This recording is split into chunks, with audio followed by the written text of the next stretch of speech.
welcome back to another episode of Inspiration Talks. I'm very excited about today's episode. I have a very special guest all the way from USA. Andrea Lowell is with us. She is a former radio and television host. So, in order to know more about her journey from a host to a spiritual coach, let's welcome Andrea before any delay. Hi, Andrea, how are you doing today? I am so good. Thank you so much for having me. I'm super excited to talk with you. And yeah, I can't wait to see where this conversation takes us.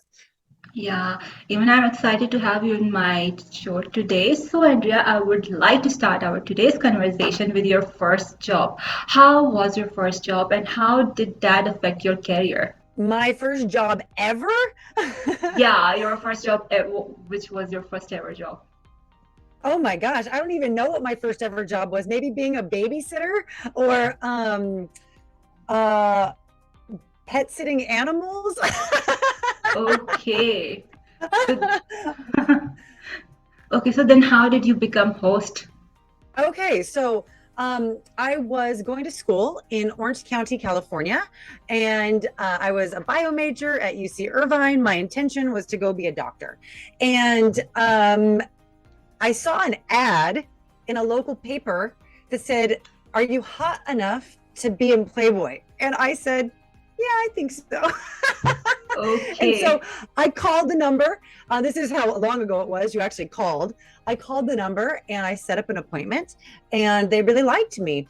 And they started booking me to do red carpet interviews and other little TV shows.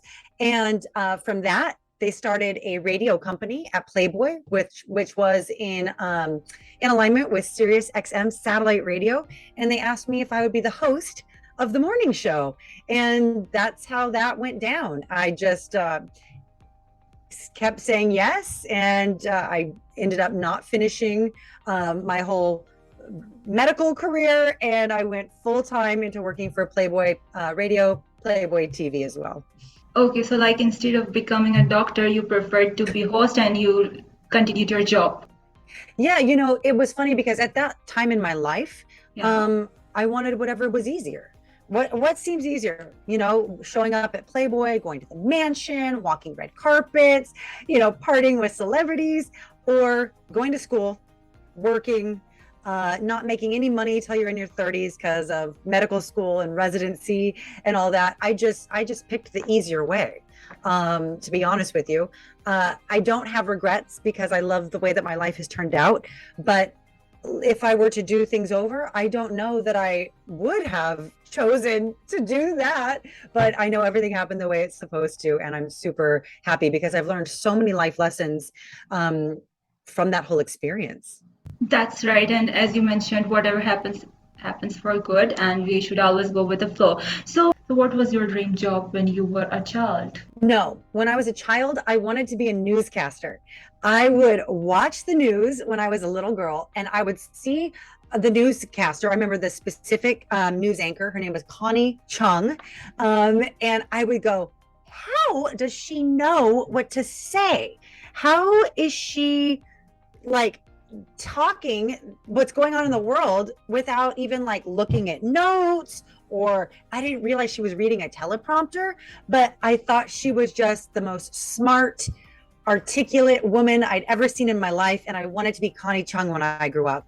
And it's pretty funny because I actually ended up being a Yeah. newscaster on Playboy TV later. So in a way I manifested it, but no, I had no intention of being a doctor. It wasn't until I was in high school and I was excelling at medical based courses that I realized I wanted to do that with my life. Okay. So as you became host and then later you opted to become a spiritual coach. So how did you become that? Like what made you feel like you need to stop everything and you want to be a spiritual coach and you want to help others? Well, when I was on TV and radio, I was a completely different person. I look Yeah. back and I don't even recognize that woman that I was. I was so in my ego. I was aligning with the dark side. I was talking about stuff that didn't matter. I was really living a low vibrational lifestyle. I was partying, drinking. I mean, I was doing it all. And one day I was just tired of insulting my soul. I had an instant awakening and I realized I can't do this anymore. This is not who I am.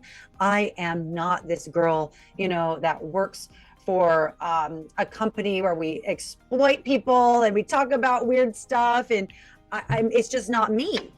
And I had a radical spiritual awakening. A lot of people will ask me, "Oh, were you with a priest or a pastor, or did you take a medicine like ayahuasca?" No, I didn't do any of that. I just had an instant knowing that everything I was doing was wrong, and I knew in that moment that only I could change it. So I just had to change one thing, everything. And so I started changing the way I thought, the way I blamed, the way I wasn't grateful. I really did the opposite of everything I had formerly done for the past 10, 12 years of my life. And I started to help other women specifically follow my footsteps. And I was doing it for fun. And then one of my gal pals was like, "You should really do this as a job." And so I created an online course, and the rest is history. Okay, so like as you have your own course, so can you give a short brief about that course? Yeah.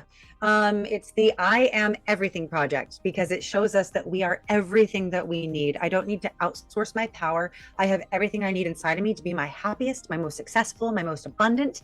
And it's a massive perspective shift from, the world is happening to me to I'm in control of everything.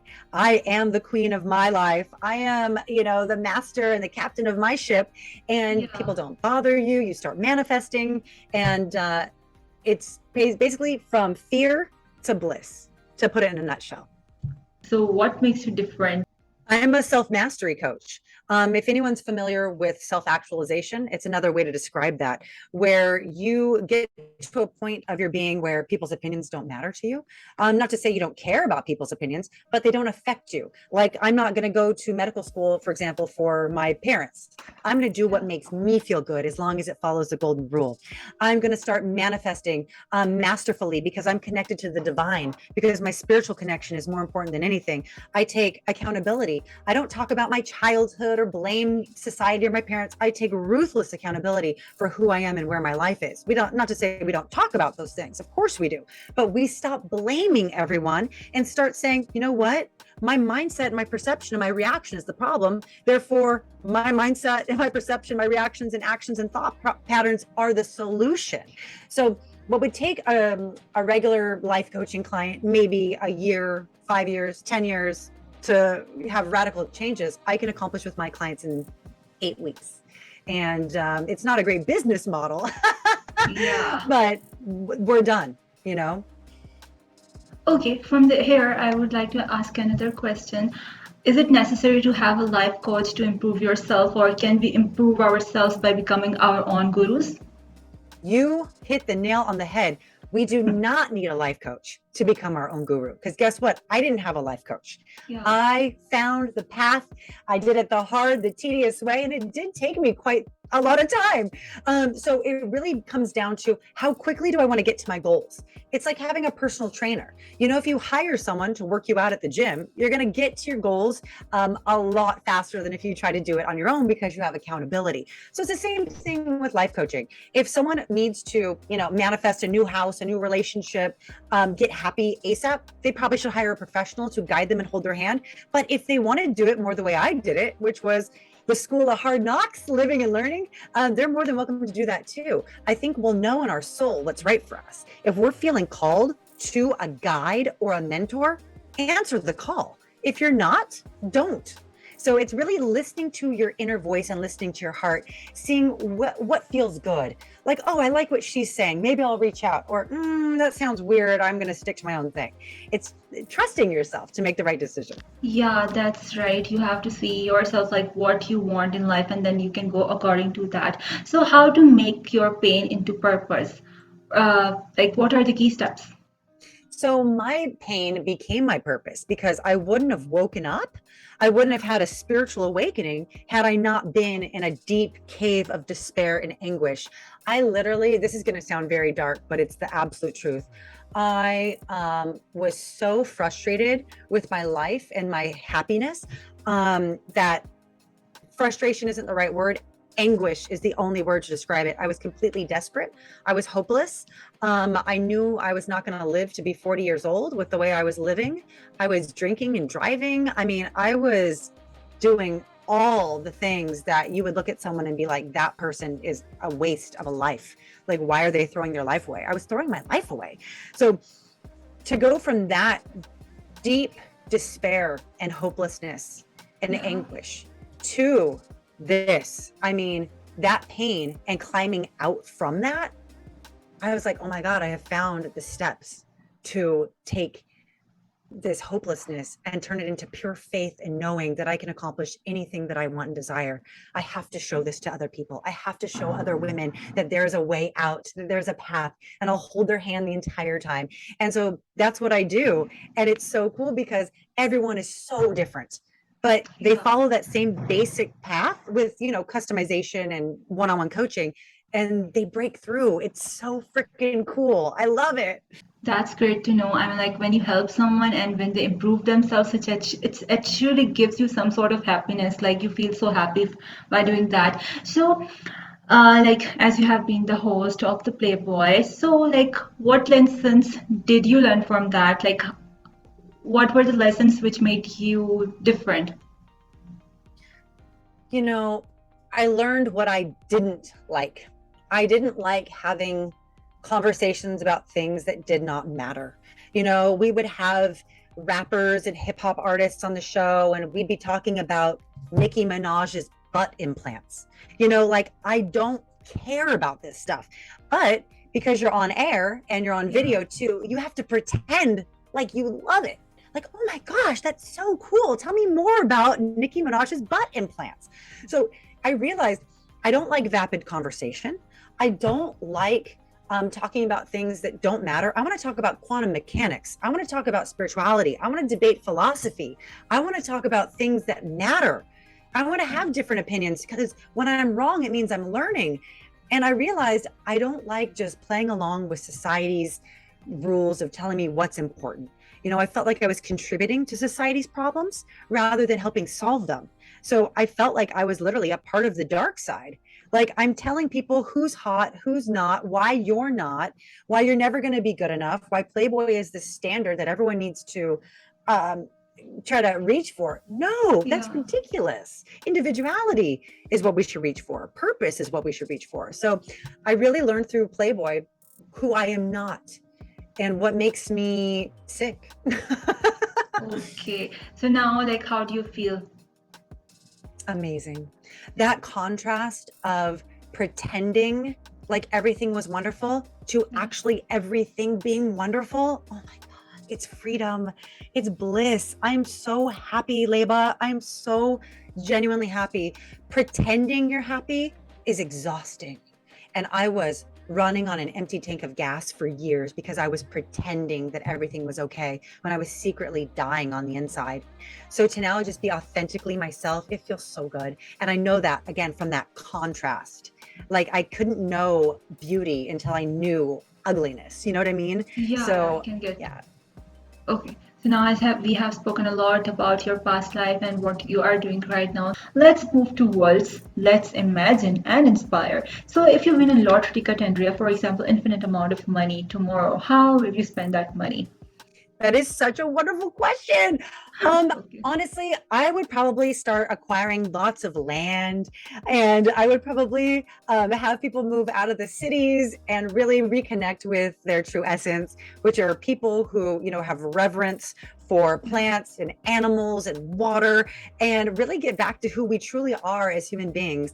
You know, we are a part of nature. Only our ego tells us that we're not. You know, we are mammals and we forget that. And so everyone's wondering Yeah. why they're so miserable miserable all the time. And the reason they're miserable is because we're looking at screens all day and we have blue light on us and we're sitting in chairs for 8 to 10 hours. If we were to get out into nature and put our toes in the grass and frolic around and, remember, we're a part of nature, we'd be a lot happier. So I think I would take that cash and start moving out people who are interested. And it wouldn't be some weird, like, religious commune thing. It would just be a bunch of people, like, everyone's welcome who's on that same frequency of let's get out of the cities and let's get back to who we truly are, loving beings of, who love friendship and community and altruism.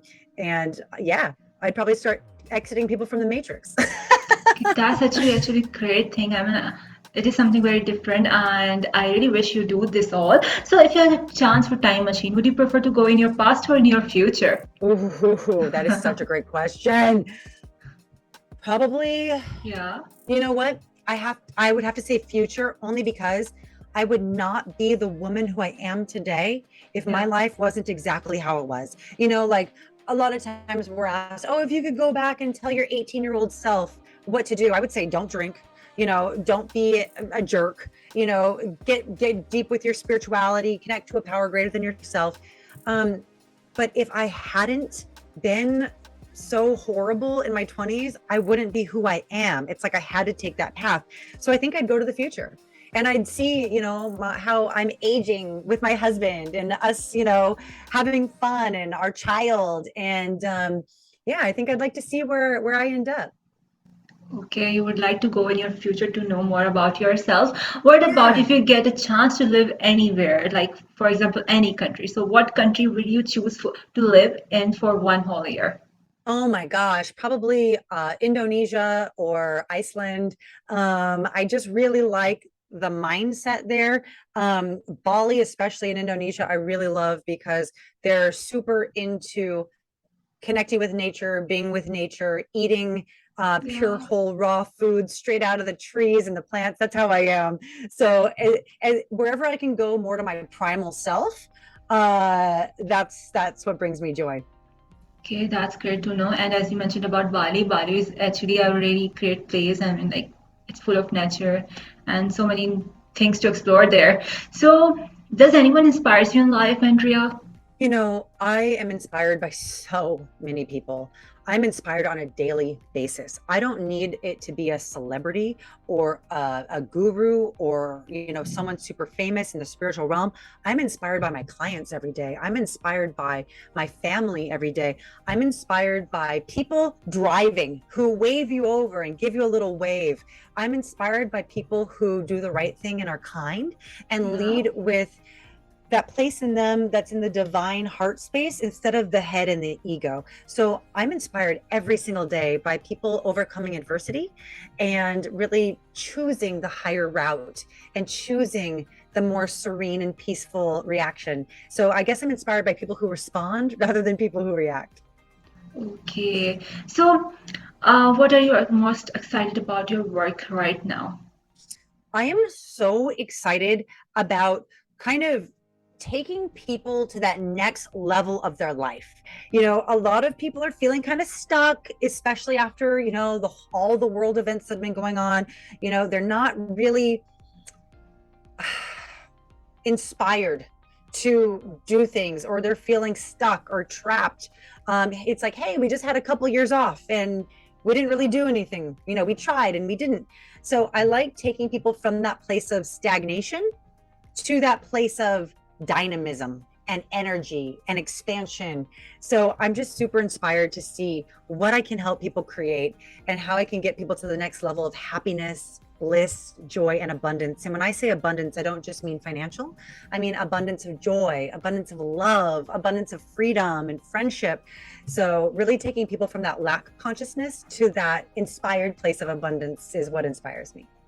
Okay, that's great to know. Actually, it's much better to, prefer happiness first than money, right? I mean, like, if you have happiness, then only money has a value. If you have money but you are not happy, then there is no use of having that money even. So, what are your current struggles right now, and what are your future goals? My current struggles right now, um, Yeah. I don't perceive any struggles right now. Okay.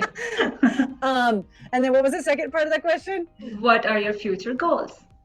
Well, I've actually already started taking action on what I told you I would do if I came across a bunch of money. I've actually bought a few acres in another state, and I'm getting out of California. I just don't. It's not my vibration here. So I'm going to start taking those steps to actualize my dreams. So that's what I do. And, when I do see a perceived problem in my life, I only see opportunities to grow and expand. So I've really trained my mind to not perceive anything to be a problem, but perceive everything to be a catapult toward expansive growth. Like even if me and my husband have an argument, I know that that is on purpose for us to create a deeper bond and better communication. You know what I'm saying? So I really don't see anything as a problem. Okay. So all the best with you. How do you see the world to be in the next 50 years? I think it's going to go one of two ways, and I'm really hoping it goes the way I'm going. I think people are going to very soon be sick and tired of being sick and tired. I think Yeah. people are at a breaking point with being told what to do and how to do it, and this forced division. We know human beings are we're tribal, we're communal, we love each other, but we're Yeah. told that we're competitive and we don't like each other. That's not true. So I think we're going to get sick of being told how society is, and we're going to wake up and we're going to realize, we love each other. We all want the same things. We might have different ideology, but we all want the same thing. We want love and unity and happiness and Yeah. harmony. And we're going to have a radical shift in how we do things. I think when I get a lot back to ancient wisdom, going back to nature. I don't think technology is going to slow down, but I think people are getting kind of sick of it. I know I talked to a lot of young kids today, 18 to 24, and they are not happy that their life is all technology. They're, a bit envious of Yeah. people like me who grew up in the 80s and 90s and actually played outside, and didn't have iPads and computers. And well, we had computers, but we weren't on them. Yeah. um, so I think there's going to be a real rewilding process of kind of getting back to our true nature, because we're sick of this like technocracy. So that's what I think. Okay. I completely agree with what you have mentioned. So what's one piece of advice would you like to give? Be courageous. When I used to be in so much fear, I mean, I wouldn't even answer phone calls because I was afraid of what someone might say on the other line. I was so afraid. I realized fear is a liar. Fear is not real. Fear is a mental condition. Fear is different than a valid concern. It's okay to have valid concerns. Like, hey, money's low in my bank account. Maybe I'm going to go on a tighter budget this month, or maybe ask a family member for help. That's a valid concern. But fear is paralyzing. Fear is crippling. Oh my God, I can't pay the mortgage. I can't pay rent. I can't pay my bills. What am I going to do? And we just shrink, shrink, shrink. So I encourage everyone to create a courageous state of being by walking through the fear. The fear is an illusion. It's like a thin veil, but we perceive it as a thick brick wall. So once you start walking through the thin veil and breaking it, you realize, oh, the fear was a liar. And then you start building courage and you change who you are. So I implore all the listeners, walk through the fear. Please walk through the fear. Obviously, use your discernment and don't do anything that's going to put you in harm's way. But the things that scare us, those are the most important, because there's radical growth on the other side. Yeah. Get comfortable with being uncomfortable. That's right. And it was great talking with you, Andrea. I really enjoyed our today's conversation. Here is a small gesture from me to you. Okay, so would you like to say something in the end, Andrea? It is my honor and my pleasure to inspire people to step into the highest versions of themselves. Someone who is courageous, fearless, self-empowered, and connected to whoever they perceive as their divine team, their higher power. I encourage everyone to fearlessly step into the direction of their dreams and know that they are supported energetically and practically. We just need humility to ask for help. And I love everyone so much. And I'm so grateful for their participation in listening to me and their own expansion. Once again, thank you so much, Andrea, for being part of Inspiration Talk. And I hope everyone has enjoyed our today's episode. Thank you all for watching. See you in another episode. I have a glass of water.